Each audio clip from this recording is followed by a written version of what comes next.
Hey guys, thanks again for watching.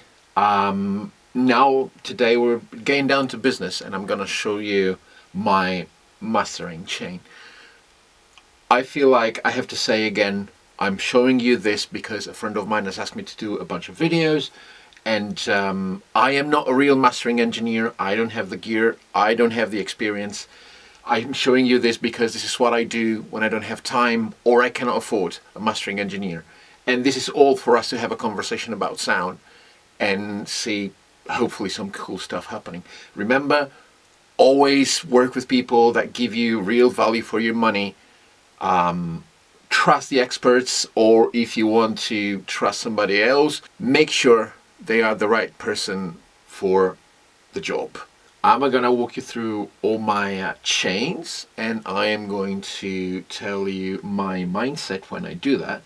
And also, whenever possible, I will give you the name of a free plugin that you can use instead of the ones that I'm using. The prep is very simple. I have a mastering chain that's already in place. I have a plate verb, which in my case I really like Eqing Multimedia's Sunset Sound. And it's heavily filtered because I want the plate verb to just involve the upper mid-range of the sound so it's not too apparent. What I've learned about myself is that sometimes I tend to mix with not enough reverb because that's how I like it, but then I go back and listen to the master and it doesn't sound lush enough. So I'm always ready to add a tiny bit more of reverb if the song calls for it. So for example, in this case, this is a song that's called A Matter of Humanity that I wrote and mixed 4 or 5 years ago now. And I chose this song because it's very dear to me and it features the vocals of my friend James Lloyd, who's really very good. And also because it's an older mix of mine. It does have some issues that I should have addressed during the mixing stage, but that's how experience works. You go back and listen to stuff that you've done 5 years ago and you're like, I should have done that better. Another thing that I like to do is I like to put this plugin on the mix bus and load the pre-mastered version of the song in it. This is metric AB and it allows me to listen to the pre-mastered version and my mastering chain at the moment and reference them and see if I'm doing anything good or not. What's very important as well is that this thing will gain stage it in a way that will always keep the volume of the two versions the same, because our brains will listen to something that's louder and go, oh, that's better because it's louder, when sometimes you're not doing anything good to the sound, you're just making it louder and you're fooling yourself into believing that you're doing something good. I like to start by checking the reverb and seeing if there's enough of it. It's just a matter of humanity. We're all wired for empathy. Alright, there's obviously a bit of reverb in it, but I think the whole mix could benefit from a tiny bit more of my stealth reverb. I use this guy, but you can use anything that your DAW comes with. It's good enough, use that. Just remember to pre-filter it, because in my case I want the sound to be affected only between 1K and 10K. I just like to put a lot of reverb in it and then back up to the point where I can barely hear it, and then stop the music and listen to the tail, like this. It's just a matter of humanity. We're all wired for empathy, and chains that never ever come undone. And then mute the send and see if it makes any difference. It's just a matter of humanity. We're all wired for empathy, and chains that I think I'm gonna keep it because it gives it a nice sparkle. The song becomes bigger and bigger as we go along, and we might need to back it up a bit, but I think this is the right amount that can stay throughout the whole song. You gotta speak for me, cause I have no voice. Choose for me, cause I have no choice. And turn around if you have a heart. Cause we're all God's creatures if there is one. You gotta speak for me, cause I have no voice. Choose for me, cause... Yep, that's good. I like it. The core of my mastering chain is a plugin called Choral by Acoustica Audio. It comes in different configurations. You have a channel strip and you have the single modules of the strip, and I like to use those because then I can do different combinations of them. At the beginning of my chain, I'm using two of their preamps. One is a tape emulation and the other one is called Air, and it gives the sound a nice texture up on top. To do this, you can use soft tube saturation knob, or you can use Klanghelm's IVGI, and you can put them at the top of your chain and dial in just a tiny bit just to give the sound a bit of interest, texture and hair.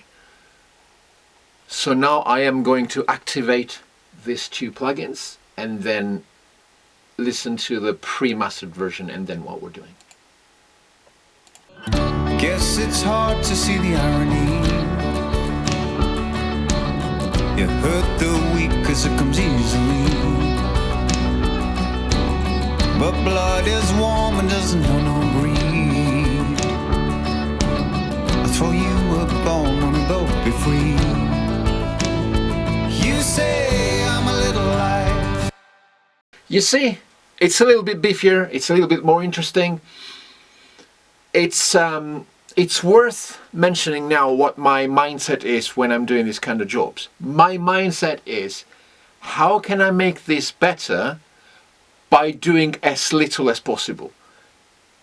And this is kind of like what I'm talking about. I am making a series of very unassuming small operations that sum up, and then in the end you have something that sounds nicer and more interesting and more dynamic and hopefully better.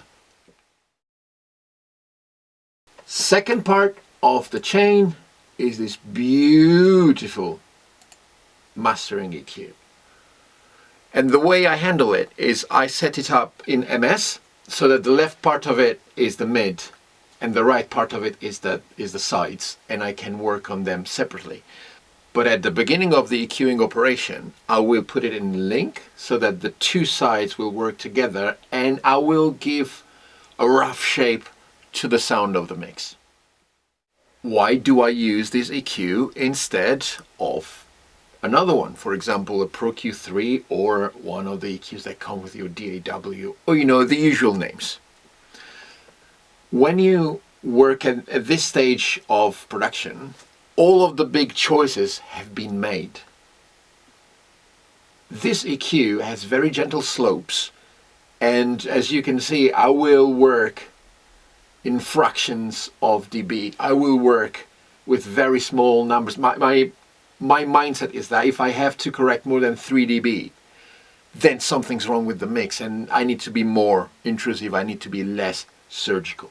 In this case, I'm using the EQ because it has very soft, very gentle slopes. So if I listen to the mix, guess it's hard to see the irony. You hurt the weak cause it comes easily. But I can hear that there's a tiny bit of boominess in, I think it's around the 250 area. So I'm gonna go and address that very, very, very subtly and see if it makes it better. Anyway, you don't have to use this plugin. There's loads of great mastering EQs around, and if you want to use a very good free one, TDR makes a fantastic one that's called Sleek EQ Mastering Edition. Go get that one because that is the bomb. guess it's hard to see the irony. You hurt the weak cause it comes easily. But blood is warm and doesn't know no greed. I'll throw you a bone when we both be free. See how the smallest action instantly made it way leaner and more interesting. Guess it's hard to see the irony. You hurt the weak 'cause it comes easily. But blood is warm and doesn't know no greed. I'll throw you a bone when we both be free. You say I'm a little life, but it's the one life I've got. You gotta speak for me 'cause I have no voice. Choose for me 'cause I have no choice. And turn around if you have a heart. This world got creatures if there is one. You gotta speak for me 'cause I have no voice. Choose for me 'cause I have no choice. And turn around if you have a heart. This world. See, these are all very small operations, but look cumulatively how much they change the sound of the mix. Now that we have worked on the big shape, I am going to enhance the stereo image, first of all, by working on the EQing of the mid and the sides. So the first thing that I'm going to do, I am going to cut the bass from the sides. Normally, I always do it around 200, just to see if a central bass content gives more of a sense of width to the mix without using enhancers and anything else. So I will unlink the two sides, and now they're independent. Guess it's hard to see the irony. You hurt the weak 'cause it comes easily. But blood is warm and doesn't know no greed. I'll throw you a bone when we both be free. You say I'm a little life, but it's the one life I've got. You gotta speak for me 'cause I have no voice. Choose for me 'cause I have no choice. It really made a difference. Now, if you enhance the high frequencies of the sides, obviously you're going to have a larger image. But sometimes there's already too much high frequency content in the song. So I am going to turn down the high frequencies from the mid. Let's see what it sounds like. Guess it's hard to see the irony.